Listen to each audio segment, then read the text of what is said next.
ठीक है। तो अर्लियर दिस वाज फेरा एक्ट, जिससे कि फॉरेन एक्सचेंज का रेगुलेशन होता था और इसका नाम था foreign exchange regulation act. Now it is जो एक्ट अभी इन प्लेस है या जो अभी एक्ट वर्किंग में है उसको हम लोग अभी फेमा रेफर करते हैं, फॉरेन एक्सचेंज मैनेजमेंट एक्ट। ठीक है। तो पहले फेरा के बारे में देखते हैं कुछ। फेरा क्या था, तो उसी का डोमेन था या वो क्या किस एरिया में वर्क करता था, क्यों वो इंट्रोड्यूस हुआ था, और देन उसके बाद फेरा हो जाएगा तो उसमें क्या मॉडिफिकेशंस हुए थे जिससे कारण वो फिर फेमा एक्ट जो अभी है वो रिसेंटली क्या है। ठीक है। तो फॉरेन एक्सचेंज, ये कुछ टर्म्स जो बेसिक टर्म्स हैं वो क्या है, देखो जैसे फॉरेन एक्सचेंज। ठीक है। फॉरेन एक्सचेंज क्या होता है, foreign exchange is the system और the process of converting one national currency into another and of transferring money from one country to another. ठीक है। कोई भी कंट्री है, अभी जो वर्ल्ड की कोई भी कंट्री है वो आइसोलेशन में वर्क नहीं कर सकती। आइसोलेशन में मीन्स ऐसा नहीं है कि हम क्या नाम है कोई चीज़ एक्सपोर्ट नहीं करेंगे, कोई चीज़ इंपोर्ट नहीं करेंगे। कोई भी जो वर्ल्ड की कंट्री है, अब आज की डेट में ग्लोबलाइजेशन हो गया है, सारी कंट्री एक दूसरे से कुछ प्रोडक्ट जो उनके यहाँ नहीं प्रोड्यूस होता है वो बाहर से इंपोर्ट करती हैं, और या उनके यहाँ जो चीज़ें एक्सेस में प्रोड्यूस होती हैं उसको वो एक्सपोर्ट करती हैं। तो जब चीज़ें कोई एक्सपोर्ट करेंगी तो उनके अंदर उनके कंट्री में क्या नाम है रेमिटेंसेज आते हैं। वो किस तुम लोग अपनी आवाज म्यूट कर लो, थोड़ा सा बार बार डिस्टरबेंस होता है। हाँ, तो जो क्या नाम है एक्सपोर्ट,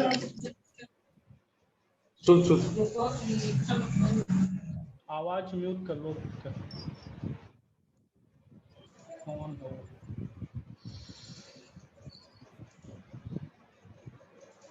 ठीक है। तो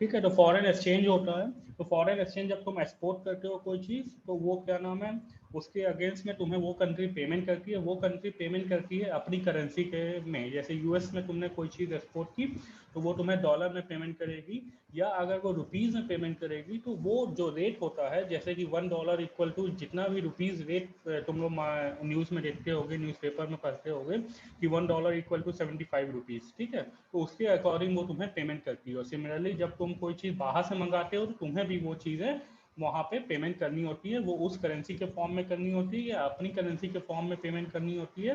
तो वो तुम्हें उसके इक्विवेलेंट जितना अमाउंट होता है उतना पे करना होता है। तो ये जो पूरा प्रोसेस है इसको हम लोग फॉरेन एक्सचेंज के टर्म में ब्रॉडली हम लोग क्लासीफाई करते हैं। ठीक है। फॉरेन करेंसी सिमिलरली जो भी अपनी नेशनल की करेंसी है, जैसे हम लोग इंडियन करेंसी के बारे में बात करें तो इंडियन करेंसी रुपीज़ है। उसके अलावा जो भी करेंसी होगी that will be considered to be foreign currency. ठीक है। Foreign currency means any currency other than the Indian currency, क्योंकि यहाँ पे हम लोग इंडिया के रेस्पेक्ट में बात करेंगे तो we are considering Indian currency to be the home currency, या अपनी करेंसी हम लोग कंसिडर करेंगे। उसके बाद जो भी करेंसी होगी that will be considered to be the foreign currency. ठीक है। सिमिलरली फॉरेन सिक्योरिटी क्या होता है, foreign security means any security in the form of shares, stock, bond, debentures or any other instrumental denominated or expressed in foreign currency, and include securities expressed in foreign currency but where redemption or any other form of return such as interest or dividend is payable in Indian currency। ठीक है। क्या होता है कि जो foreign की companies होती हैं वो तुम्हारे कंट्री में अगर इन्वेस्ट करने आती है तो उसका कई मेथड होता है। एक मेथड होता है कि वो डायरेक्टली क्या नाम है यहाँ की किसी कंपनी में जैसे कि लिमिटेशन होती है, जैसे डिफेंस सेक्टर में फॉरेन कंट्रीज का इंडिया में अभी इन्वेस्टमेंट अलाउड नहीं है। ऐसे 6 स्ट्रेटेजिक सेक्टर हैं, डिफेंस हो गए, एटॉमिक एनर्जी हो गई, ऐसे 6 सेक्टर्स हैं जिसमें कि फॉरेन का इन्वेस्टमेंट या फॉरेन कंपनीज का इन्वेस्टमेंट जो है वो इंडिया में अलाउड नहीं है। बाकी सेक्टर्स जो हैं वो ओपन है, लेकिन उसकी भी कुछ लिमिटेशंस है। मतलब कि उसमें आप फॉरेन करेंसी का पैसा सिर्फ फॉरेन कंट्री का पैसा सिर्फ 20% लग सकता है, किसी में 49% की लिमिटेशन है, अलग अलग उसमें बार लगा हुआ है। ठीक है। तो ऐसे ही जो फॉरेन की कंट्री है वो इन्वेस्ट करती है तो वो दो फॉर्म में इन्वेस्ट करती है। एक होता है एफडीआई के फॉर्म में। एफडीआई के फॉर्म में means foreign direct investment. FDI means foreign direct investment means वो आपके कंट्री में सीधे किसी कंपनी के रेस्पेक्ट में वो पैसा इन्वेस्ट करेगी और वहाँ पे सपोज उसने किसी कंपनी में पैसा इन्वेस्ट किया, कोई प्लांट सेटअप किया, कोई इंफ्रास्ट्रक्चर बिल्डअप किया, कुछ भी किया, ठीक है, वो फॉरेन डायरेक्ट इन्वेस्टमेंट होगा। सेकंड इन्वेस्टमेंट क्या होता है, सेकंड टाइप वो FII होता है। तुम लोगों ने नॉर्मल न्यूज़पेपर्स में या टीवी में जब भी न्यूज़ सुनते होगे तो ये टर्म्स तुम लोगों को आते होंगे। FDI होता है फॉरेन डायरेक्ट इन्वेस्टमेंट, और FII फॉरेन इंस्टीट्यूशनल इन्वेस्टमेंट, ठीक है। तो फॉरेन इंस्टीट्यूशनल इन्वेस्टमेंट FII में क्या होता है कि वो डायरेक्टली किसी इंफ्रास्ट्रक्चर में कोई प्लान सेटअप नहीं करते हैं, वो क्या नाम है उस कंपनी का, जैसे इंडिया में कोई कंपनी ए है या इंडिया में रिलायंस है, तो उसका उसने 5% शेयर जो है वो खरीद लिया। 5% शेयर खरीदने का मतलब ये हुआ कि वो वहाँ पे 5% की उसकी होल्डिंग हो गई, 5% का वो मालिक हो गया उस कंपनी में। जितना अगर तुमने भी किसी कंपनी में शेयर खरीदा तो जितना शेयर तुमने परचेज किया उतने से तुम उस कंपनी के शेयर होल्डर हो जाते हो, उस कंपनी के प्रॉफिट शेयर करते हो, उस कंपनी के डिविडेंड शेयर करते हो, सारी चीज़ें तुम्हें उसके अकॉर्डिंग तुम वहाँ के उतने मालिक हो जाते हो। लेकिन जब हम 1% 2% करते हैं तो वो बहुत ज़्यादा अमाउंट होता है, वो मिलियंस में बिलियंस में होता है। किसी कंपनी का जो बड़ी कंपनीज है उनमें 5% किसी मतलब इंडिविजुअल की कैपेसिटी नहीं है, वो बड़ी बड़ी कंपनीज ही आके यहाँ पे इन्वेस्ट करती है। तो वो सारा टर्म्स जो होता है, जो शेयर्स के फॉर्म में, डिवेंचर्स के फॉर्म में, बॉन्ड के फॉर्म में, ठीक है, स्टॉक के फॉर्म में, बॉन्ड भी परचेज करती है, फॉरेन से कंपनीज आती हैं और वो इंडिया में क्या नाम है गवर्नमेंट बॉन्ड परचेज करती है। गवर्नमेंट हर समय पे बॉन्ड इशू करती है। जब गवर्नमेंट को पैसे की जरूरत होती है तो गवर्नमेंट कहती है कि आप हमसे बॉन्ड परचेज करिए, आप हमसे क्या नाम है इतना बॉन्ड लीजिए, 5 साल बाद हम आपको, आप अगर आज हमसे 100 रुपए का बॉन्ड खरीदते हैं तो हम 5 साल बाद आपको 120 रुपए इस पे देंगे, ठीक है। तो वो गवर्नमेंट को क्यों, वो गवर्नमेंट बॉन्ड क्यों इशू करती है, गवर्नमेंट को पैसे की जरूरत होती है, कोई इंफ्रास्ट्रक्चर बिल्ड करना है, कोई प्रोजेक्ट कैरी आउट करना है, तो इन सब के लिए गवर्नमेंट को पैसे की जरूरत होती है। तो वहाँ पे क्या नाम है गवर्नमेंट जो है वो इन्वेस्ट करती है, वहाँ से गवर्नमेंट पैसा कलेक्ट करती है। और ये बॉन्ड जो है ये इंडिविजुअल्स भी खरीद सकते हैं और ये फॉरेन कंपनीज, फॉरेन कंट्रीज की जो कंपनीज हैं वो भी परचेज करती हैं। तो ठीक है, तो अलग अलग मैकेनिज्म से वो इन्वेस्ट कर सकती है, शेयर्स के मैकेनिज्म से, बॉन्ड के मैकेनिज्म से, डिवेंचर्स से, और सारे और अलग मेथड्स होते हैं। तो ये सारे जो सारी चीज़ें होंगी ये किस में आएगी, ये फॉरेन सिक्योरिटी के फॉर्म में आएगी, ठीक है। तो फॉरेन करेंसी हमने देख लिया, फॉरेन एक्सचेंज देख लिया, एंड फॉरेन सिक्योरिटी, ये टर्म जो बेसिक टर्म है जिसको कि हम लोग फिर इसको यूज करेंगे, ठीक है। अब हम लोग देखते हैं फॉरेन एक्सचेंज रेगुलेशन एक्ट, जो कि पहले इंट्रोड्यूस हुआ था, इनिशियली जो है जो स्टार्ट हुआ था फॉरेन एक्सचेंज रेगुलेशन एक्ट, ठीक है। ये क्या है, फॉरेन एक्सचेंज रेगुलेशन एक्ट या फेरा जो है, it deals with the laws which relate to the foreign exchange in India, ठीक है, सिंपल है। फॉरेन एक्सचेंज इसके नाम में भी है, फॉरेन एक्सचेंज से जो भी रिलेटेड मैटर हो गए वो फेरा के अंदर में आएंगे। The laws they made to manage foreign investment in India. जब फॉरेन कंपनीज, तुम लोग न्यूज़ में सुनते होगे कि फॉरेन कंपनीज ने इतना पैसा इन्वेस्ट किया, या फॉरेन कंपनीज ने अपने पैसे विड्रॉ कर लिए, या वो उनकी लिमिट होती है कि वो इतना पैसा इन्वेस्ट कर सकते हैं, या बहुत बार तुम लोग देखते होगे कि जैसे एग्रीकल्चर सेक्टर में किसी फॉरेन कंपनी का इन्वेस्टमेंट हुआ तो उसके अगेंस्ट प्रोटेस्ट होने लगते हैं, ठीक है। तो वो सारी चीज़ों का, कई चीज़ें, हर चीज़ जो है वो नियम कानून से, क्योंकि फॉरेन कंपनी जो आती हैं उसमें बहुत इशूज भी होते हैं। जब वो पैसा इन्वेस्ट करती हैं तो उसमें कुछ ब्लैक मनी होती है, कुछ तो वो ब्लैक मनी कहीं शो नहीं होती है। फिर उसके बाद क्या नाम है, कुछ ऐसे इन्वेस्टमेंट होते हैं जिनको कि क्या नाम है रेगुलेट करना होता है, वो पैसा कहाँ से आ रहा है, कहीं ऐसा तो नहीं कि वो मतलब इलीगल मनी है और कहीं से वो डाइवर्ट हो रहा है इंडिया में, ठीक है। तो वो सारी चीज़ों को रेगुलेट करने के लिए ही ब्रॉडली जो है ये फॉरेन एक्सचेंज रेगुलेशन एक्ट जो था ये बना था। द फेरा has its origin at the time of Indian independence, ठीक है, ये इंडियन इंडिपेंडेंस से पहले के समय ये इसकी ओरिजिन हम लोग देख सकते हैं। In the beginning it was a temporary arrangement of control of the flow of the foreign exchange. जब इंडिया इंडिपेंडेंट हुआ तो बहुत चीज़ें इंडिया को, मतलब इंडिया में नहीं थी, या हम लोग जो गवर्न होते थे वो यूके, ब्रिटेन की जो गवर्नमेंट थी या वहाँ के जो रिक्वायरमेंट थी उसके अनुसार हम लोग गवर्न होते थे, ठीक है। लेकिन जब हम इंडिपेंडेंट हुए तो हमको अपनी नेसेसिटी के अनुसार, अपनी ज़रूरत के अनुसार अपने रूल्स एंड लॉज जो है वो बनाना पड़ा।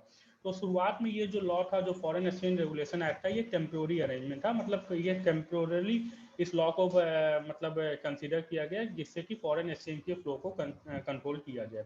ये फाइनल फॉर्म में जो है ये 1973 में आया था, ठीक है। इन 1957 the act was made permanent, ठीक है। ये एक्ट जो अभी रिसेंट फॉर्म, जो हम लोग फेरा की बात करते हैं, फॉरेन एक्सचेंज रेगुलेशन एक्ट जो हम लोग पढ़ेंगे, वो 1973 का एक्ट है। 1957 में इसको परमानेंट स्टेटस दे दिया गया। परमानेंट स्टेटस दे दिया गया मतलब कि उसके पहले ये क्या नाम है टेम्प्रोरी था, उसके पहले ये क्या नाम है ये मतलब टेम्प्रोरी एक्ट मीन्स कि वो क्या नाम है कॉन्स्टिट्यूशन पार्लियामेंट से पास नहीं हुआ था। फिर उसके बाद उसको एक फॉर्म दिया गया और उसको परमानेंट बनाया गया, ठीक है। As the industrialisation grew in India there was an increase in the foreign exchange investment. As a result, there arose a need to protect it. जैसे जैसे हम लोगों का ग्रोथ हुई, जैसे जैसे इंडस्ट्रियलाइजेशन का प्रोसेस हुआ, फॉरेन एक्सचेंज भी बाहर की कंट्रीज जो हैं, बाहर की कंपनीज जो हैं वो आने लगी इंडिया में इन्वेस्टमेंट करने के लिए, क्योंकि तुम्हारे पास जो है ये बहुत लार्ज पॉपुलेशन है जिसको कि फॉरेन कंट्रीज या फॉरेन कंपनीज इसको एज अ मार्केट देखती हैं। यहाँ पे क्या नाम है लार्ज, क्योंकि वो कोई भी चीज़ ऐसे कहा जाता है, ये अच्छे सेंस में भी कहा जाता है, खराब सेंस में भी कहा जाता है कि आप इंडिया में कुछ भी बेच सकते हो, ठीक है। यहाँ पे इतनी पॉपुलेशन है कि आप क्या नाम है यहाँ पे कुछ भी बनाओ, यहाँ पे सब बिकेगा। ऐसे हमारे देश में कई प्रोडक्ट हम लोग यूज़ करते हैं, हम यूज़ करते हैं, तुम यूज़ करते हो, जो कि फॉरेन कंट्रीज में बैन है। ऐसी कई मेडिसिन हम लोग यूज़ करते हैं, ऐसे कई प्रोडक्ट हम लोग यूज़ करते हैं जो कि फॉरेन कंट्रीज में बैन है। वो अपने स्टैंडर्ड के अनुसार उसको अपने यहाँ नहीं उसको कंज्यूम होने देती है, क्योंकि वो ये मानती है कि वहाँ के पब्लिक के लिए वो हैजार्डस है या वहाँ के लिए हार्मफुल है। लेकिन वो इंडिया में यूज़ होता है, इंडिया में बाकायदा by rule of law, by मतलब लीगली वो यहाँ पे कंज्यूम हो रहा है, यहाँ पे उससे एडवर्टीजमेंट हो रहा है, यहाँ पे वो प्रोडक्ट आता है, उसमें हार्मफुल इफेक्ट है, तब भी यहाँ के लोग उसको यूज़ कर रहे हैं। तो इंडिया एक ना बड़ा मार्केट प्रोवाइड करता है कि हर फॉरेन कंट्री जो है, हर फॉरेन कंपनी जो है वो इंडिया में आना चाहती है, क्योंकि यहाँ पे इतना बड़ा मार्केट और इतना ह्यूज मतलब रिटर्न यहाँ से एक्सपेक्टेड है कि यहाँ पे सब आना चाहते हैं। इसीलिए ये धीरे धीरे नीड अराइज हुई कि क्या नाम है हम लोग जो फॉरेन से पैसा आ रहा है, जो फॉरेन कंपनीज आ रही हैं, उनको कैसे रेगुलेट किया जाए। उसके लिए क्या नाम है फॉरेन एक्सचेंज रेगुलेशन एक्ट की जरूरत बनी। Accordingly in 1973 the foreign exchange regulation act was amended. फेरा कंसिस्ट ऑफ 81 कॉम्प्लेक्स सेक्शन, ठीक है। ये मतलब ये उसका जो अंडर है उसमें 81 जो लॉ के हो गए वो जानते हो गए सेक्शंस होते हैं हर उसमें, ठीक है। Under FERA any offence was a criminal one which included imprisonment as per code of criminal procedure 1973। देखो फेरा में जैसे नॉर्मली जो होता है उसमें क्या नाम है सिविल प्रोसीडिंग होती है, सिविल प्रोसीडिंग में सिविल केस आपके अगेंस्ट चलता है। लेकिन फॉरेन एक्सचेंज रेगुलेशन एक्ट में जो इस लॉ में आएगा उसके अगेंस्ट हम ये लॉ जो है उसको क्रिमिनल प्रोसीडिंग की परमिशन देता है कि क्रिमिनल प्रोसीडिंग उसके अगेंस्ट चल सकती है, और क्रिमिनल प्रोसीजर कोड 1973 से वो गवर्न होगा, जो कि बाकी क्रिमिनल प्रोसीजर्स को गवर्न करता है। तो ये इसका एक मतलब एक तरह से समझ लो कि इसको थोड़ा सा उसको और इम्पोर्टेंस प्रोवाइड करता है कि यहाँ पे ये मतलब लॉ जो है फॉरेन एक्सचेंज इतना इंपॉर्टेंट है कि हमने उसको क्रिमिनल प्रोसीजर या क्रिमिनल लॉ के क्रिमिनल ऑफेंस की श्रेणी में रखा है, ना कि उसको सिविल ऑफेंस की श्रेणी में रखा है, ठीक है। देन अब देखो ये ब्रॉड ऑब्जेक्टिव्स हैं इसके, इसमें बहुत ज़्यादा समझना नहीं है, कुछ पॉइंट्स हैं हम तुम्हें समझाते चले गए, ठीक है। ऑब्जेक्टिव्स ऑफ फेरा, क्यों फेरा बना था या फेरा को बनाने की क्या ज़रूरत हुई। तो ये ब्रॉड ऑब्जेक्टिव हैं, ये ब्रॉड ये ऑब्जेक्टिव हैं, इसमें तुम लोग बहुत चीज़ें जानते हो, हम इसको एक बार रीड आउट कर देंगे, ठीक है। फर्स्ट क्या था, to prevent the outflow of the Indian currency. India से करेंसी बाहर जाती है, बाहर की करेंसी इंडिया आती है, कोई ऐसा फ्लो ना हो जैसे कि इलीगल एक्टिविटीज़ के लिए भी जाती हैं। उसके बाद हवाला का नाम तुम लोगों ने सुना होगा, उसके थ्रू जाती हैं पैसा। उसके बाद क्या नाम है कहीं पे टेररिज्म को पैसे के मतलब डाइवर्ट होता है। तो वो सारी चीज़ों को कंट्रोल करने के लिए, वो सारी चीज़ों को रेगुलेट करने के लिए इंडियन करेंसी का किस तरह से आप बाहर जा रही है करेंसी, तो उसका आपको प्रॉपर रीज़न होना चाहिए कि आप कहीं पे इन्वेस्ट कर रहे हो, आप कोई प्रॉपर्टी परचेज कर रहे हो, आप कहीं कुछ कर रहे हो, तो आपके पास प्रॉपर रीज़न होना चाहिए। लेकिन बहुत ऐसा होता था जैसे कि ये लॉज नहीं थे, रूल्स नहीं थे, लोग आराम से क्या नाम है पैसा जो है वो फॉरेन कंट्रीज में भेजते थे या कहीं से मतलब हवाला के थ्रू भेजते थे। उसके बाद वो वाइट मनी के फॉर्म में ब्लैक मनी अपनी बाहर भेजते थे, और वही जो है फॉरेन कंपनीज इंडिया में फिर वाइट मनी के फॉर्म में उसको इन्वेस्ट करती थी, ठीक है। तो वो चीज़ों को रेगुलेट करने के लिए फेरा की जरूरत हुई। देन नेक्स्ट है to regulate dealings in foreign exchange and securities, ठीक है। जब अभी हम कोई भी कंट्री के साथ डील करते हैं, किसी फॉरेन कंट्री के साथ या फॉरेन कंपनी के साथ हम डील करते हैं, तो हमारे देश के कुछ रूल एंड नियम और कानून है। हमारे उसी चीज़ों को रेगुलेट करने के लिए हमने एक उसको एक फ्रेमवर्क दिया, एक फ्रेम बनाया कि हमारे देश का ये कानून है, ये फेरा एक्ट है, अगर आप इसको मानते हैं इससे आप रेगुलेट हो गए। जैसे ही वो हमारी कंट्री में आते हैं, हमारे कंपनीज में इन्वेस्ट करते हैं, इंडियन कंपनीज में इंडिया के लैंड पे, तो वो हमारे जो रूल्स हैं, हमारे जो लॉज हैं, उससे वो बाइंड होते हैं। सिमिलरली जैसे ही हम क्या नाम है यहाँ से दूसरी कंट्री में जाते हैं इन्वेस्ट करने, तो हम उनके लॉ से बाइंड होते हैं। तो हमारे यहाँ का जो फेरा एक्ट था वो उस चीज़ों को, फॉरेन एक्सचेंज और सिक्योरिटीज़ को रेगुलेट करने के लिए जो भी बना था। देन नेक्स्ट है to regulate the transaction indirectly affecting foreign exchange. ठीक है, ट्रांजेक्शन जो हो रहा है फॉरेन एक्सचेंज के लिए, उन सारी चीज़ों को रेगुलेट करने के लिए। To regulate import and export of currency and bullion. ठीक है, जब हम क्या नाम है करेंसी, तुम देखते होगे कि $1 equal to 75 rupees. Then bullion होता है गोल्ड की प्राइसेस, बाहर से हम लोग गोल्ड मंगाते हैं, या इंडिया एक मतलब इंडिया में गोल्ड की कंजम्पशन बहुत ज़्यादा है। ठीक है, one of the largest consumers of gold है इंडिया। तो बाहर से हमारे यहाँ गोल्ड आ रही है, सिल्वर आ रहा है, ये बुलियन में ये सारी चीज़ें आती हैं, गोल्ड सिल्वर ये सारी चीज़ें आती हैं। तो वो कैसे आएगी, वो किस फॉर्म में आएगी, जैसे कि जैसे जब वो आती है तो गवर्नमेंट उस पर टैक्स भी लेती है ना। आप वो टैक्स को इवेट तो नहीं कर रहे हैं कि आपने क्या नाम है वो इंडिया में स्मगल हो रही है चीज़ें, आप उसको क्या नाम है टैक्स पेमेंट नहीं कर रहे हैं और सीधे क्या नाम है उसको इंडिया में कंट्री में तो स्मगलिंग करके ला रहे हैं, या कैसे ला रहे हैं। तो वो सारी चीज़ों को रेगुलेट करने के लिए भी फेरा एक्ट की हम लोगों को जरूरत पड़ी थी। ठीक है, then to regulate employment of foreign nationals. जब कोई फॉरेन कंपनी आती है, या तुम लोग देखते होगे कि बहुत कंपनीज में क्या नाम है फॉरेन नेशनल्स भी वर्क करते हैं, यहाँ पे फॉरेन कंट्री के लोग वर्क कर रहे हैं, तो उनके रेगुलेशंस, उनकी गाइडलाइंस क्या होगी, वर्क की कंडीशंस क्या होगी, या वो हमारे नियम से बाध्य होंगे कि वो हमारे देश के सिटीजन नहीं है तो वो हमारे नियम से नहीं बाध्य होंगे, उनकी सारी चीज़ों को रेगुलेट करने के लिए भी फेरा की जरूरत थी। Then to regulate foreign companies की कहिए तो हम पहले से कहते आ रहे हैं कि फॉरेन कंपनीज को ब्रॉडली रेगुलेट करने के लिए। Then acquisition, holding etcetera of immovable property in India by non resident. ठीक है, इंडियंस कुछ नॉन रेजिडेंट होते हैं, जैसे नॉन रेजिडेंट मीन्स कि वो इंडिया के सिटीजन नहीं है, ये वो लेस देन कुछ नंबर ऑफ डेज हैं प्रिस्क्राइब्ड, अगर उससे कम इंडिया में रह रहे हैं तो वो नॉन रेजिडेंट कंसीडर किए जाते हैं। तो नॉन रेजिडेंट क्या यहाँ पे इंडिया में कोई प्रॉपर्टी खरीद सकते हैं, बेच सकते हैं, इमूवेबल प्रॉपर्टी। ठीक है, इमूवेबल प्रॉपर्टी मीन्स कि कोई लैंड एक्वायर कर लिया, कोई कंपनी फैक्ट्री से खरीद ली, कोई ऐसी मशीनरी खरीद ली जो कि हो मतलब मूव नहीं कर सकती है, तो उनके लिए क्या नाम है वो कितना खरीद सकते हैं, कितनी। ऐसा नहीं है ना कि कोई हमारे देश में आके बाहर से जो नॉन रेजिडेंट है, जो इंडिया का सिटीजन नहीं है, जो इंडिया के तो उसके ऊपर हमको कोई लिमिट लगानी होती है। ऐसा नहीं है कि बाहरी आ जाए कोई और वो हमारे देश का सारा लैंड खरीदने लगे, तो फिर हमारे पास जो रिसोर्सेज हैं वो कम हो जाए, क्योंकि वो हमारे देश का सिटीजन नहीं है, हमारे रूल्स एंड लॉ से वो बाइंडिंग नहीं है, वो तो खरीद के उसके बाद वो चला जाएगा और उसकी प्रॉपर्टी यहाँ पे होल्ड रहेगी। तो उसको खरीदने की कितनी परमिशन है, वो कितना सेटअप कर सकता है, उन चीज़ों को भी फेरा से हम लोग रेगुलेट करते हैं। देन पेमेंट्स या रेगुलेशन, वो कैसे पेमेंट होगा, कैसे यहाँ होगा, ये सारी चीज़ों को, ये सारे पॉइंट्स जो हैं ये तुम लोग मतलब यहाँ से किसी भी बुक में देखोगे तो ये तुम्हें ब्रॉडली जो है एक आइडिया तुम्हें लग जाएगी कि फेरा क्या है, वो किस उद्देश्य से बना था। ठीक है, to regulate dealings in foreign exchange and securities, to regulate the transaction indirectly affecting the foreign exchange. ये ब्रॉड ऑब्जेक्टिव्स थे फेरा को बनाने के लिए। मोस्टली फॉरेन, जैसे कि इंडिया में जो ट्रांजैक्शन हो रहे हैं, इंडिया में जो पेमेंट हो रही है, इंडिया में जो प्रॉपर्टी खरीदते हैं, उसके लिए अलग अलग कानून, अलग अलग नियम हैं। और लेकिन फॉरेन से जो ट्रांजैक्शन हो रहा था, फॉरेन के लोग जो आके यहाँ पे परचेज कर रहे थे, फॉरेन के लोग जो यहाँ पे वर्क कर रहे थे, उनको रेगुलेट करने के लिए हम लोगों ने फेरा को इंट्रोड्यूस किया था। ठीक है, then what is the provisions of the FERA, ये भी वही सेम पॉइंट्स हैं। Regulation of dealing in foreign exchange, restriction on the payment, restriction regarding assets held by non-resident and import and export of certain currency and bullion। ये सारी चीज़ें फेरा provide करता है कि आप कितना यहाँ पे नॉन रेजिडेंट कितनी प्रॉपर्टी होल्ड कर सकते हैं, कितना परचेज कर सकते हैं। इंपोर्ट एंड एक्सपोर्ट, हमारी ऐसा हो गया सपोज कि क्या नाम है हमारी सारी करेंसी फॉरेन में एक्सपोर्ट होने लगी।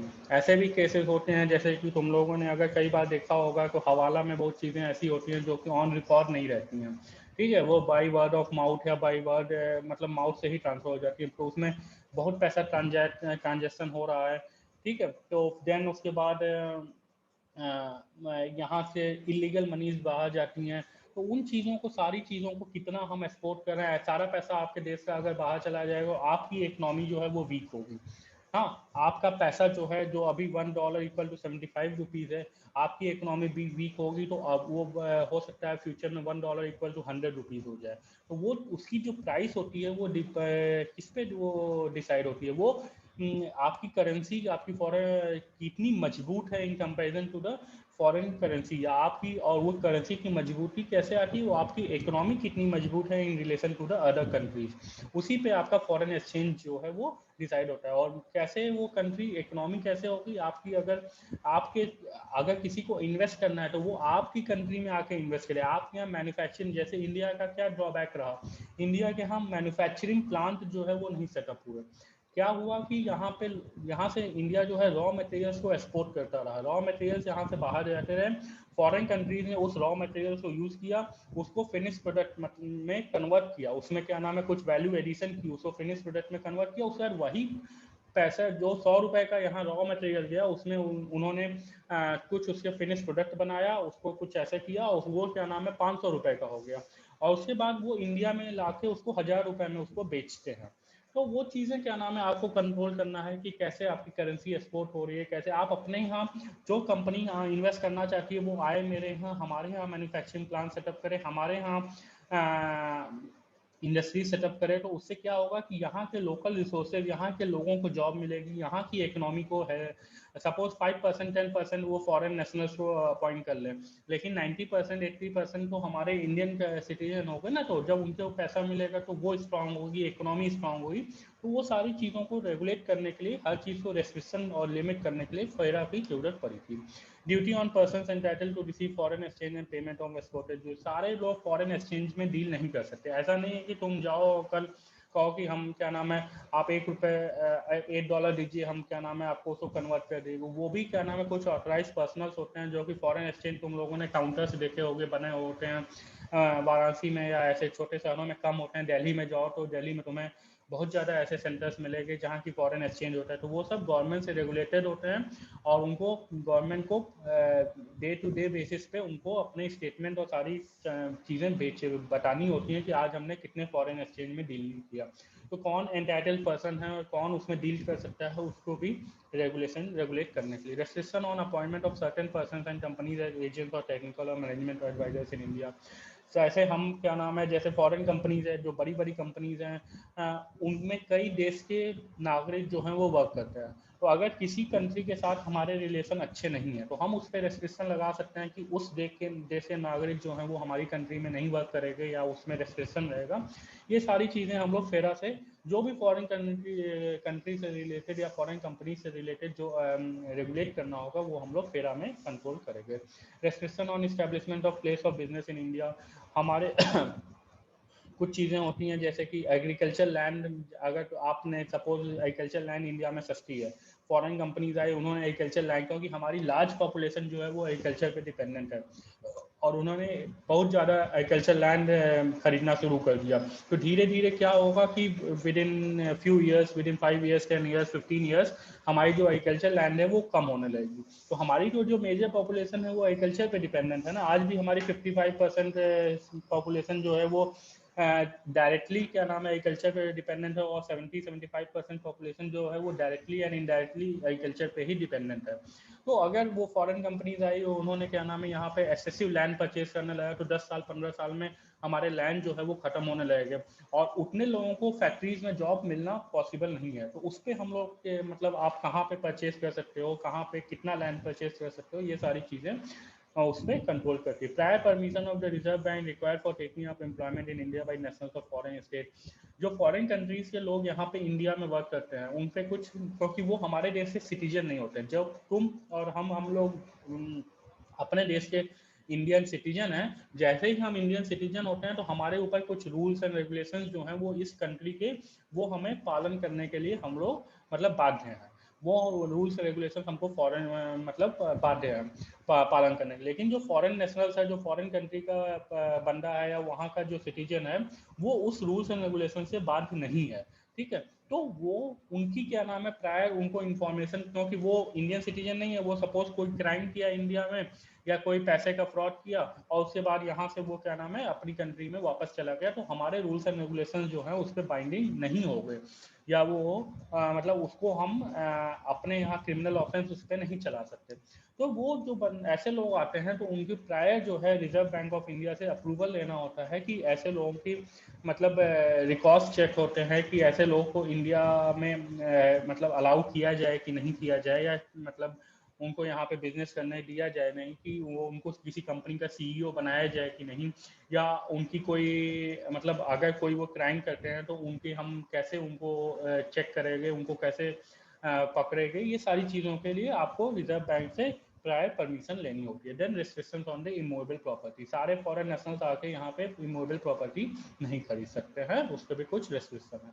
Government propose to introduce comprehensive amendments in FERA due to changes in economic policy, especially liberalization of the industrial sector, and most to open up the economy to changes in the trade policy and encouragement of the foreign investment. क्या हुआ कि जैसे जैसे ये 1973 का act था, उसके बाद क्या हुआ 1992 में हमारे यहाँ एलपीजी की पॉलिसी आई। एलपीजी मीन्स लिबरलाइजेशन, प्राइवेटाइजेशन और ग्लोबलाइजेशन, ठीक है।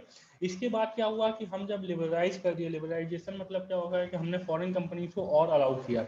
प्राइवेटाइजेशन मीन्स कि हमने क्या नाम है गवर्नमेंट सेक्टर से, गवर्नमेंट की होल्डिंग जो थी हमारे यहाँ ज़्यादा कंपनी जो है वो पब्लिक सेक्टर में थी, उसको धीरे धीरे हम लोगों ने डिसइन्वेस्टमेंट करके और उसकी प्राइवेट होल्डिंग्स उसमें बढ़ाई, या प्राइवेट प्लेयर्स को ज़्यादा एंट्री अलाउ की। और ग्लोबलाइजेशन मीन्स कि हम फॉरेन से और ज़्यादा अपने मार्केट को ओपन किए, फॉरेन कंपनीज को हमने बुलाया, हम लोगों ने फॉरेन कंट्रीज में अपॉर्चुनिटीज खोजी कि हमारे जो प्रोडक्ट है वो फॉरेन कंट्रीज में सेल हो, ठीक है।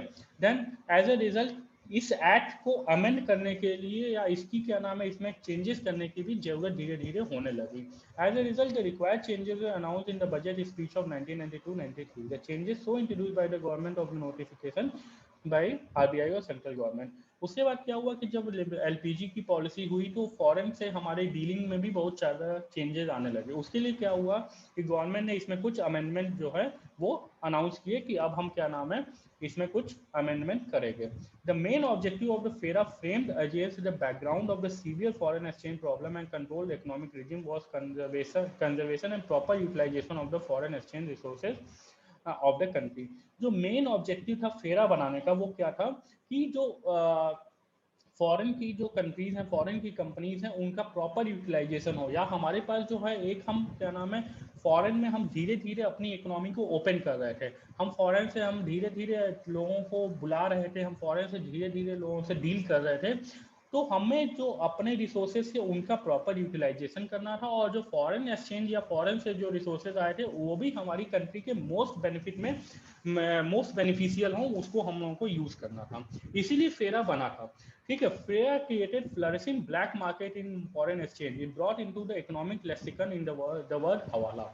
अब क्या हुआ कि फेरा की कुछ कमियां थी, फेरा में कुछ ऐसे ड्रॉबैक्स फाइंड आउट हुए, फेरा के लॉज में कुछ ऐसे ड्रॉबैक हुए जिससे कारण कि उसका जो फॉरेन कंट्रीज थी, फॉरेन कंपनी थी, उन्होंने उसका मिसयूज किया।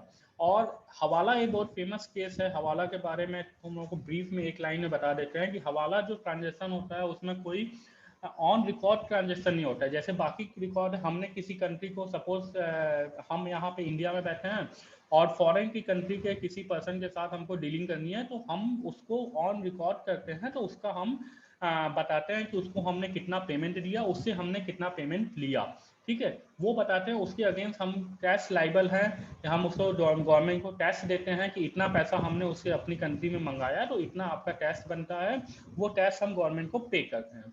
लेकिन हवाला में क्या होता है कि हवाला में कोई ऐसा ट्रांजेक्शन ऑन रिकॉर्ड नहीं होता है। वो क्या होता है कि कुछ इस तरह से होता है कि इंडियन किसी पर्सन को यहाँ पे बोल दिया जाएगा, जो आदमी हवाला में डील करता हो, कि आप यूएस में वॉशिंगटन डीसी में किसी एक पर्सन को 5 करोड़ का पेमेंट कर दीजिए। तो वो ट्रांजेक्शन जो है वो कहीं पे ऑनलाइन या कहीं पे बैंक के थ्रू या कुछ ऐसा नहीं होता है। जो हवाला का आदमी इंडिया में वर्क कर रहा है, सेम वैसे ही हवाला का आदमी जो है वो अलग अलग कंट्रीज में वर्क करता है। तो वो क्या नाम है कुछ टोकन पे या कुछ ऐसे वर्ड से, उनके कोड वर्ड्स होते हैं, उस पर वो लिख के उसको इन्फॉर्म कर देंगे कि आप वहाँ पे, वो सा कोई ट्रांजेक्शन नहीं हुआ, ऐसा नहीं हुआ कि यहाँ से 5 करोड़ रुपए वहाँ से गया, यहाँ पे जो हवाला का आदमी होगा उसको हमने 5 करोड़ रुपए पेमेंट कर दिया, उसका काम, मेरा काम खत्म। अब यूएस में जो हवाला का आदमी है उसको ये मैसेज कन्वे हो गया कि वहां पे इस आदमी को 5 करोड़ देना है, यहाँ से पैसा रूट होके नहीं जाएगा, यहाँ से पैसा वहां पे नहीं जाएगा, वहां पे जो आदमी बैठा है वो अपने रिसोर्सेज से उसको 5 करोड़ पेमेंट कर देगा। तो कोई ट्रांजेक्शन ऑन रिकॉर्ड नहीं होता था, कोई बैंक के थ्रू नहीं होता था, और पेमेंट भी पैसा का हो जाता था। फिर क्या होता था कि वहां से जो कंपनीज थी वो यहाँ पे ब्लैक मनी रहती थी, फिर वहां की जो फॉरेन की कंपनीज थी वही उस पैसे को इंडिया में इन्वेस्ट करती थी, तो वो जो है वो वाइट हो जाती थी। और क्या नाम है, ये ट्रांजेक्शन ऐसे बहुत ज्यादा होने लगे, बोगस कंपनीज बनने लगी। कोई कंपनी सिंगापुर में बनी, वो कंपनी ऑन रिकॉर्ड प्रेजेंट ही नहीं है, वो उसका कोई रिकॉर्ड नहीं है, वो कहीं प्रेजेंट नहीं है, लेकिन उसके नाम पे ट्रांजेक्शन हुए, यहाँ से ब्लैक मनी ट्रांसफर हुई, जो यहाँ के बड़े मतलब कुछ इंडस्ट्रीज थे उन्होंने अपने ब्लैक मनी को ट्रांसफर किया, और फिर वही पैसा जो है उस कंपनी के नाम पे, जो बोगस कंपनी है जो कि एग्जिस्ट करती ही नहीं है, उसने क्या नाम है इंडिया में आके उसी पैसे को इन्वेस्ट किया। मतलब इनडायरेक्टली मेरा ही पैसा हमारी ही कंपनी में इन्वेस्ट हो रहा है, लेकिन हम दिखा रहे हैं क्योंकि गवर्नमेंट के कुछ रूल्स एंड रेगुलेशंस हैं कि आप इतना नहीं इन्वेस्ट कर सकते, या आपको अगर उतना पैसा आप शो करेंगे तो आपको गवर्नमेंट को टैक्स पे करना होगा, तो वो इनडायरेक्टली उसको रूट करके यहाँ पे लाने लगे। तो ये ब्रॉडली जो है ये हवाला के बारे में यही चीजें हवाला होता था। ठीक है, there was a demand for a substantial modification of FERA in the list of ongoing economic liberalisation and improving foreign exchange reserve position. Accordingly a new act FEMA foreign exchange management act 1990 replace the FERA. ये सारी situation जो है, हमारा नया rule था, हमारी नई country थी, हमारी इवॉल्विंग इकोनॉमी थी, हमारे यहाँ चेंजेस हो रहे थे, एलपीजी हमने इंट्रोड्यूस किया था 92 में, और ये सारी चीजें चेंजेस हो रहे थे, तो उसके कारण क्या हुआ कि ये डिमांड उठने लगी कि फेरा को और स्ट्रांग बनाया जाए, ये एक्ट को और स्ट्रांग बनाया जाए। तो उसके बाद क्या हुआ कि हमने फॉरेन एक्सचेंज मैनेजमेंट एक्ट के नाम से 1999 में हमने एक नया एक्ट इंट्रोड्यूस किया, और जो फेरा एक्ट था उसको फॉरेन एक्सचेंज ने फेमा ने फेरा को रिप्लेस कर दिया। ठीक है, अभी इस क्लास को यहीं रखते हैं, अगर तुम लोग इसमें पूछना चाहते हो, क्योंकि ये मीटिंग अब 3-4 मिनट में एंड हो जाएगी, अगर कुछ तुम लोग इससे पूछना चाहते हो, कुछ डिस्कस करना चाहते हो तो ठीक है, नहीं तो इसको यहाँ पे एंड करते हैं, नेक्स्ट क्लास में फिर इसको कंटिन्यू करेंगे। Hello sir. हाँ बताओ। हेलो। हाँ बताओ बताओ। Hello sir. हाँ बोलो। सर सर गूगल मीट पे क्यों नहीं क्लास हो रही? बेटा इसमें कुछ हेलो। हाँ कुछ जरूरत हेलो। थी ट्यूशन की, कुछ रिकॉर्डिंग की और ये सारी चीज़ों की, इसलिए क्या नाम है इसको जूम पे करना पड़ा। ओके इसमें कोई इशू आ रहा है क्या? सर, फेरा एक्ट सर के बारे में